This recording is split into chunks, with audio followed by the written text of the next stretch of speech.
Hey, I just wanted to make a quick video about some of the new features in Design X 2020 as I go through and play around with them and use them now that it's released.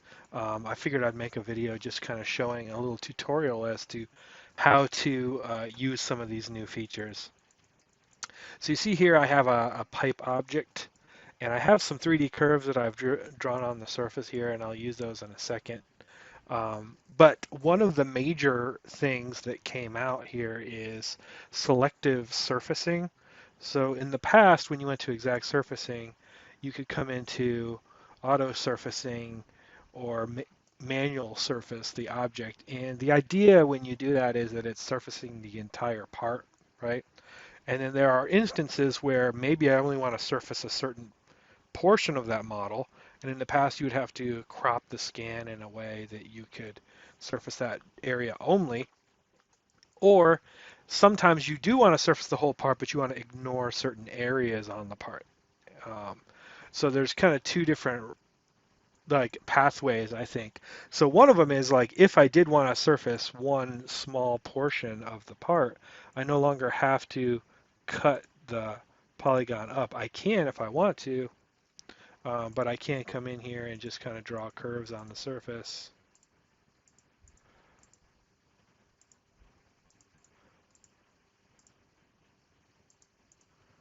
You see that? So I just created this little mini curve network there, just like I did in the other areas.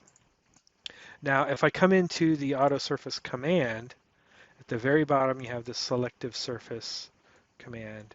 So there's a ton of options in here. It doesn't look like a lot, but there is once you start to utilize the different options in here. So if I wanted to surface just this patch right here, I can come in and do surface by curves, and I just select these four curves. And by default, it assumes that you want to do the whole part and ignore an area, right?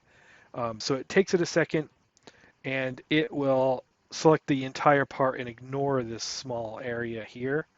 But what I'm going to do is I'm going to do flip trimming region, and then we will just surface that area only.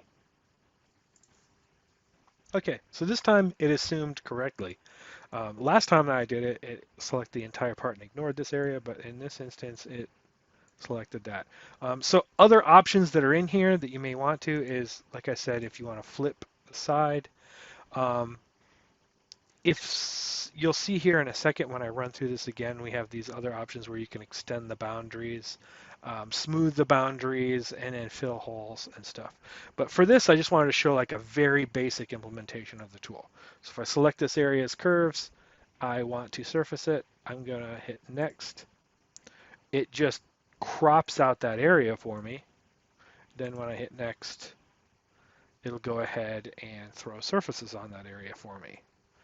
So on its base level, yes, I can just select an area and surface it. But the next example, I'm going to use the same part for my next example. This is where it gets more elaborate by surfacing the entire part but ignoring areas. So if I just hit the checkbox there, now it will throw the surfaces on.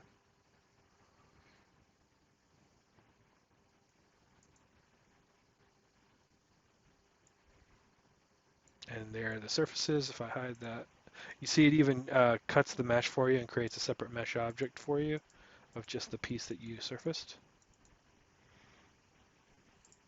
All right, so we'll go ahead and hide that, and I'll come back in here and surface the entire part. So auto surface, selective mesh. Um, you can also go based on a mesh selection. So instead of using curves, I can use most of the tools available here where I can just select this area and say, I want to surface this part, this portion of the mesh, right? So this works just like what we did.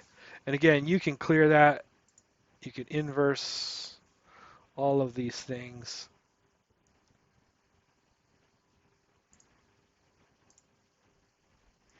Um, I could also use maybe this method instead, if I wanted to do it that way. But the result is the same, except I'm using a selection. So you can also say to shrink, and this is like how many rows of triangles.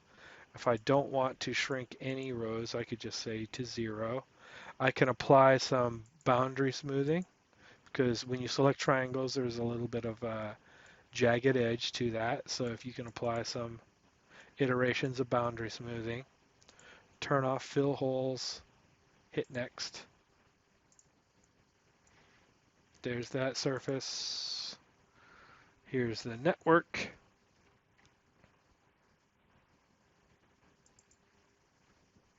And the surface. So there we go again. All right, so now to do the entire part, turn these off, come back in, selective surfacing. We're going to do boundary curves. Now I'm going to select these curves. It takes it a second to figure out what you're trying to do and select one side or the other. So be prepared for it just to take a second to select the data, and then you can inverse, flip back and forth what you want. So basically that's it. That's what's going to be removed. And then when you say fill holes, it will fill the bounded areas in there, and you can have it extend boundaries and fill holes. So now I'll go ahead and select the rest of these.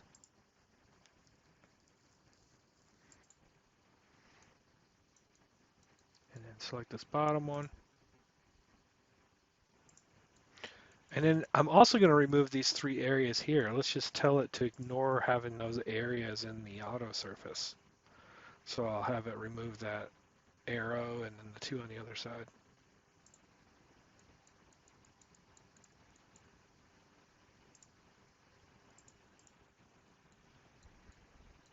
And we'll do this last one. And now, let me just double check, make sure I got everything. Now we are ready to move on.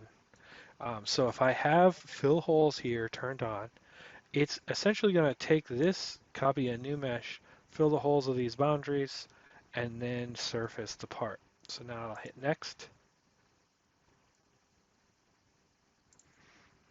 All right, so it created its result here of filling the holes. Did a great job there of filling all those boundaries.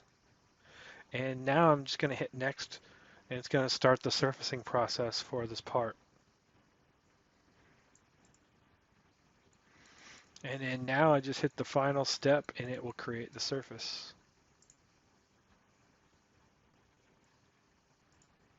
So now, go ahead and hide those extra things here. So turn the other mesh off and turn the 3D sketches off now.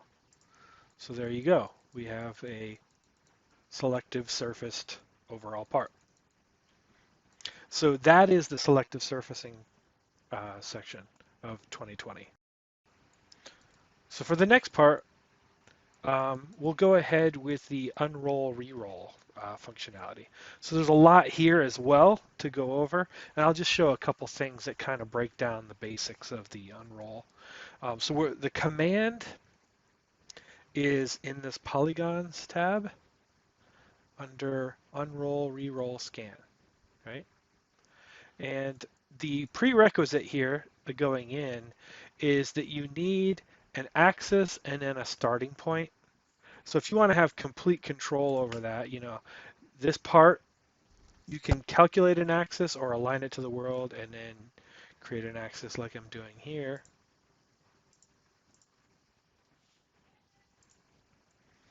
And then what I like to do actually as well is,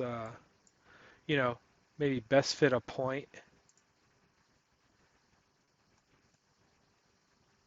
I'll just extract a point and then take that point in the plane and project it over so it has a very, very specific starting point, right? So now if I come into polygons again, unroll. So for unroll here, I will grab the tire, the axis, and then select this point right there, and then you hit the checkbox.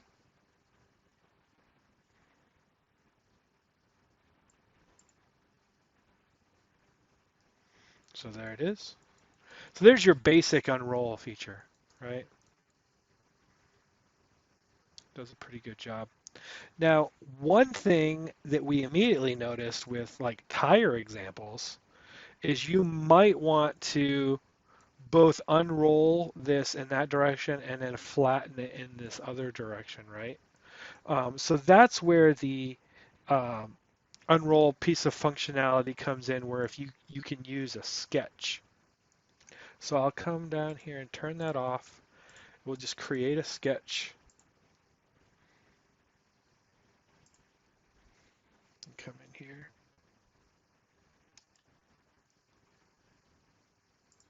I'll rotate it in this direction here. And a variety of different ways of doing this. Um, I'm still new to the command as well, so like uh, some of the things I'm doing may or may not be necessary, but I kind of do things in this way. The curve has to be an arc, right? So you can't just use straight lines. So what I tend to use is the tangent arc. So that's the reason why I started this direction, is if I grab this tangent arc and I create some curves that describe the shape of this part using tangent arcs. Right. And then if I need to adjust these at all, I can. And then I can go ahead and mirror this, where I say symmetry line, mirror across the center. I don't know if it like if the symmetry applies or helps or hurts anything, but you know, it can't hurt to try to keep it as accurate as possible. So there is my overall arc that I created. And then we come back into that command again. So I'll come back over to polygons, unroll, reroll. We'll use the same original tire, same axis, starting point. I was just wondering if it would let me use that. I'll use that as my starting point.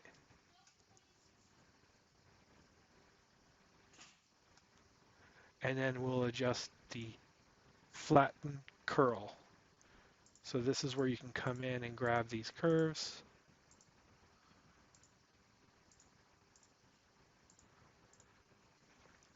And set that as well.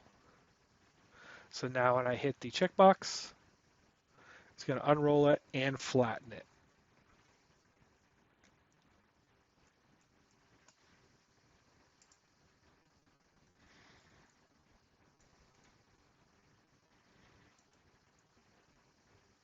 So there you go. You can reverse engineer the tread from there.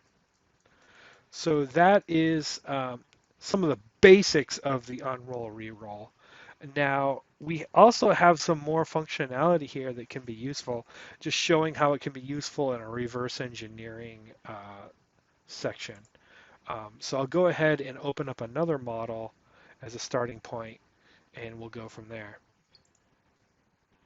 All right, so we'll grab this part.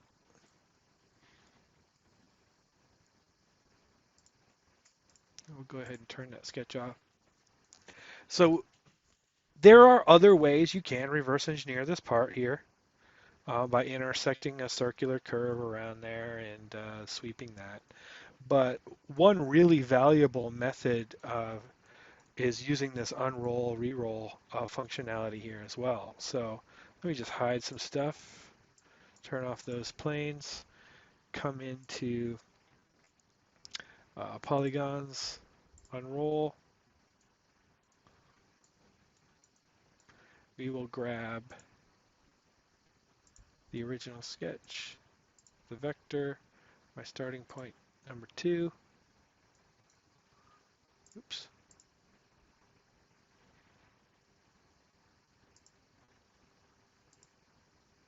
And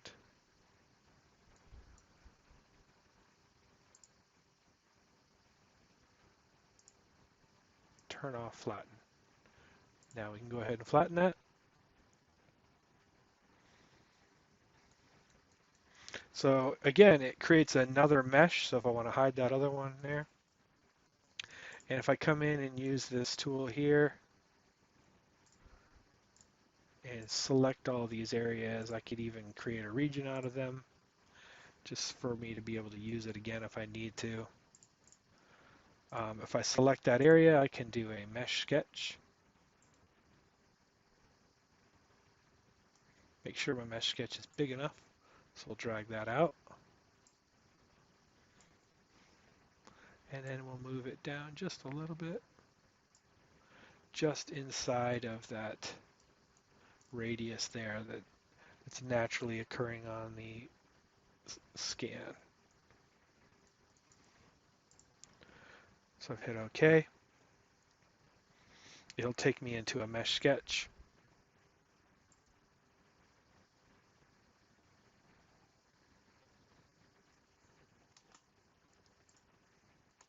And then we'll hide the other.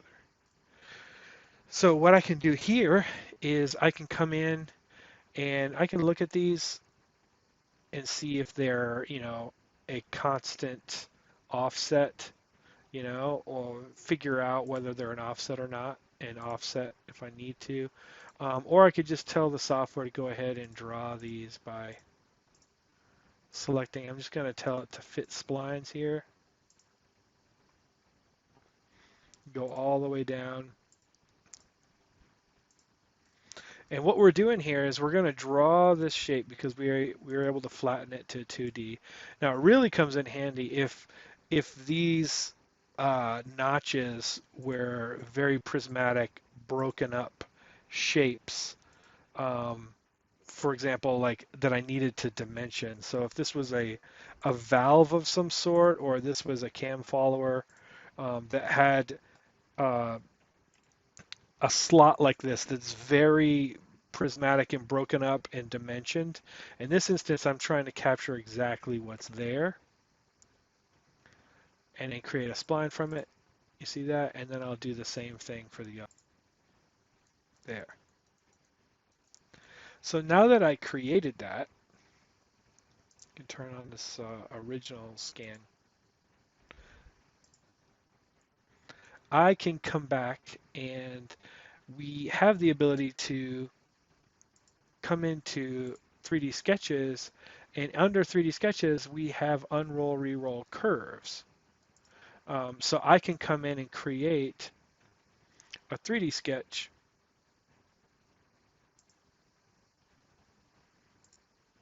and then I can take these curves here, select my axis, my same starting point, and do a reroll. So now I have a cross section of these curves there. And then from there, I can utilize sweeps and lofts and different features to then create that cam. So that's the unroll, re-roll, and the portion where I talk about re-rolling a sketch. Again, I'm not going to go ahead and model that right now. Maybe I'll do that in another video. I have a couple more examples that this works really well for. So another one, this one's more of just kind of a goofy one here, is I created one that I called the infinity roll. So if you have this, there's the tire, just hide all of that, turn this off. If I take this tire, and this was just me messing around with the tool, trying to, play with it for a while and figure out like how to do things and push it to its limits, is, if I come over to Unroll, if I just say to roll and I use, let's see here, I have tire, axis, starting point 2. So I'm just going to tell it to roll the tire that's already rolled. this was kind of interesting what it does to the data. So if I just turn that off, I call it the infinity roll, you know? Um, so it's just me playing around with the tool. Obviously we're showing some of the basics, but there's an awful lot of stuff that this can do that are kind of outside of the norm of what you would want to do. But again, these are my favorite things from the latest release of DesignX 2020. Um, Feel free to ask questions, and if you guys need files, I can always provide them as well. Thanks.